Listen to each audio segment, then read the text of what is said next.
देखिए आपने ये प्रसंग तो सुना ही होगा, एक बार कहते हैं ना कि जो होता है, ये सुना है कईयों ने बहुत बार, माता पिता बच्चों से कहते हैं, आप अपने बड़े बुजुर्गों को भी कहते सुना होगा, जो होता है अच्छे के लिए होता है। तो इसके पीछे एक कहानी सुनाती हूँ मैं आपको। अकबर बीरबल की कहानियां बहुत सुनी होगी आपने, है ना। तो एक बार अकबर का अंगूठा कट जाता है। राजा का अंगूठा है भाई, ज्यादा कीमती है, तो पागल हो गया, खून निकल रहा है। अब जितने आसपास जो सब लोग हैं वो पागल हो गए, वैद्य को बुलाया जा रहा है, औषधियां मंगाई जा रही है और एकदम ताम झाम। बीरबल वहीं खड़े हैं। बीरबल ने कहा महाराज कोई बात नहीं, जो होता है अच्छे के लिए होता है। राजा कहते क्या बोला? माने जो मुझे चोट लगी वो सही लगी? अब राजा को इतना क्रोध आया कि इन्होंने उनको दंड दिया। दंड क्या कि पूरी रात इसको कोड़े पड़ेंगे और सुबह फांसी पर चढ़ा देना। अब सबको लग रहा है कि फांसी तो बहुत ज्यादा हो गया। उनको लग रहा है जो राजा का सगा नहीं, जो इसकी रक्षा कर रहे हैं, जो अपने राजा का सगा नहीं हुआ, वो किसी का सगा क्या होगा? तो दंड दे दो, ठीक है। अब राजा यहाँ शिकार खेलने जाते हैं, पीछे से वो दंड दिए जा रहे हैं उनको, लेकिन फांसी तो कल लगेगी, अभी तो कोड़े पड़ेंगे। राजा तो शिकार खेलने चले गए, शिकार खेलते खेलते भटक गए, तो कुछ आदिवासी उनको पकड़ते हैं। अब उनको बलि चढ़ा रहे हैं, उनकी बलि चढ़ाने के लिए लेकर गए। तो उससे पहले स्नान इत्यादि कराया जा रहा है, तो जो स्नान करवा रहा था उसकी नजर उनके कटे हुए अंगूठे पर पड़ी। तो उसने जोर से चिल्लाया, अरे ये तो अशुद्ध है, इसकी तो बलि नहीं चढ़ा सकते, छोड़ दो इसको।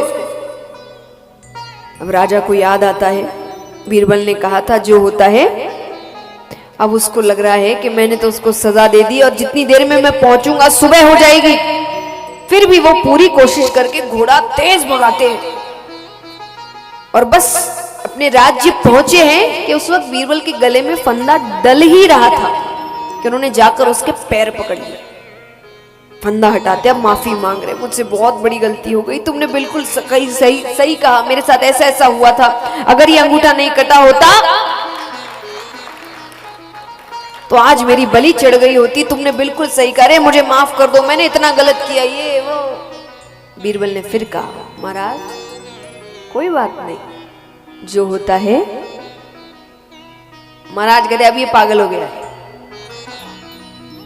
अरे पूरी रात कोड़े पड़े हैं तुम्हें, मैं समय पर नहीं आता तुम्हें फांसी लग जाती और तुम अभी भी कह रहे हो जो होता है अच्छे के लिए होता है। बीरबल कहे महाराज आपने दंड नहीं दिया होता तो आपके साथ गया होता और आपको छोड़ के वो मेरी बलि चढ़ा देते। तो भले ही पूरी रात कोड़े पड़े, जिंदा तो हूं, वहां तो जिंदा रहने की कोई उम्मीद ही नहीं बचती। तो अब देखिए अगर आप इसको जिंदगी की पीड़ा की तौर पर ले तो आज पूरी रात कोड़े पड़ना मतलब कितनी पीड़ा, कितनी तकलीफ।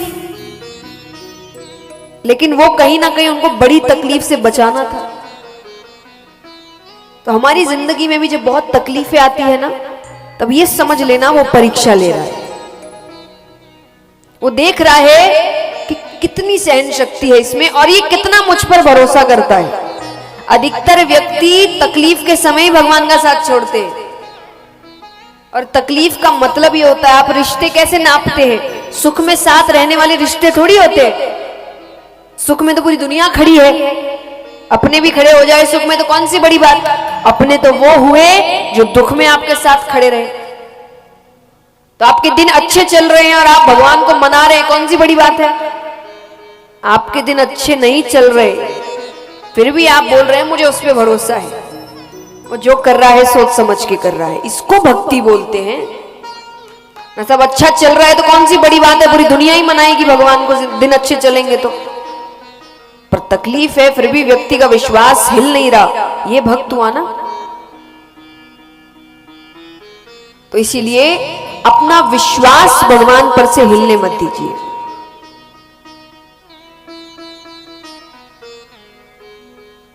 तो सच्चे भक्त वही होते हैं जिनको हर अवस्था में भगवान याद आते हैं। और आप जितने भी भक्तों को उठाइए, आपको उनसे यही सीख मिलेगी। उनको हर वक्त भगवान चाहिए थे, उनको सुख में, दुख में, आनंद में, वस्तुओं में, सब में भगवान चाहिए। आप मीराबाई को उठाइए, आप नरसिंह जी के बारे में कहिए, आप हनुमान जी महाराज के बारे में कहिए। बालाजी का वो प्रसंग आता है ना, जब सब अयोध्या वापस लौटे थे और सबको कुछ ना कुछ भेंट दी जा रही, तो सीता माता ने हनुमान जी को एक माला दी थी, मोतियों की माला, है ना। तो उन्होंने क्या किया, एक एक मोती को देख रहे हैं, फेंकते जा रहे हैं। तो एक तो सब बैठे हैं वहां पे, उनको ऐसा लग रहा है कि क्या कर रहे हैं ये, सीता माता ने दिया है तो संभाल के रखना चाहिए। सीता माता ने ही पूछ लिया कि क्या हुआ, क्यों तोड़ा तुमने, कुछ और चाहिए था तो बोल देते, ये बहुत ही कीमती माला थी, मैंने मन से दिया था तुमको। बालाजी कहते, देखिए कीमती तो मुझे नहीं पता, क्योंकि मेरे लिए तो कीमती वही है जिसमें राम जी हो, इसमें तो कहीं नहीं दिख रहे मुझे। और देखिए, मैं हमेशा एक बात कहती हूँ कि इस प्रसंग में भी, इस प्रसंग से भी यही सीख मिलती है। आपको पता, उस सभा में जब हनुमान जी ने ये बात कही, ये बात बहुत अच्छी बात थी, लेकिन उन पर, इस बात पर एक व्यक्ति ने प्रश्न किया। किसने? जो खुद भक्त है, जो खुद भक्त है। उन्होंने कहा कि तुम बड़ी बातें कर रहे हो, तुम्हारे अंदर भगवान है क्या?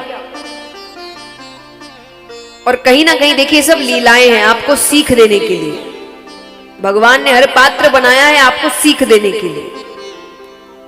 तो जब लोग कहते हैं ना कि अच्छाई ज्यादा नहीं है, क्यों नहीं है? क्योंकि एक अच्छा व्यक्ति दूसरे अच्छे व्यक्ति को सहन ही नहीं कर सकता। बुराई देखिए, बुराई में बड़ी एकता है, सारे बुरे लोग एक साथ रहते हैं, उनमें बड़ी एकता है, लेकिन अच्छाई में एकता नहीं है। जब व्यक्ति कोई गलती, अब बच्चों को भी देखिए, मान लीजिए किसी के 2-3 बच्चे हैं, तो बच्चे गलती करते हैं ना, तो सबको एक साथ को डांट पड़ती है, या सब एक दूसरे का कि हाँ ये भी गलत है, वो भी गलत है, ये भी गलत है, सबने मिलकर गलती की है। लेकिन अगर कोई अच्छा काम किया होगा तो उसको लगता है तोहफा सिर्फ मुझे मिलना चाहिए, मैंने किया, अच्छा काम मैंने किया है। वो किसी और को उसमें साथ भागीदार नहीं बनाता। अच्छे लोग की यही दिक्कत है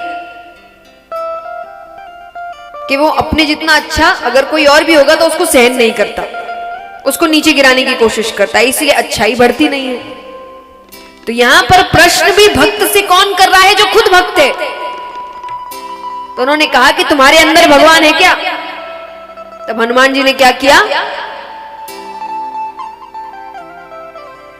सीना चीरते हैं और उसमें श्री राम और सीता माता के दर्शन होते हैं। बोलिए बालाजी महाराज की। देखिए, तो शायद ऐसा होता, पर जिस विश्वास के साथ उन्होंने उस दिन किया था ना, उस विश्वास का लाज रखने के लिए श्री राम को वहां आना ही पड़ता।